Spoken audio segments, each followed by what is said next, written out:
pronunciation lesson is contrasting the sounds oi and I. First, I will use each sound in a word.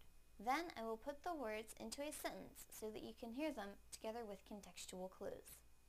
Please listen closely to the differences in the sounds.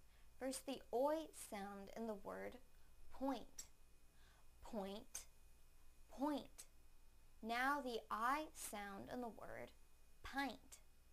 Pint, pint. Now I will use them both in a sentence. Please point to the pint. Please point to the pint. Please point to the pint.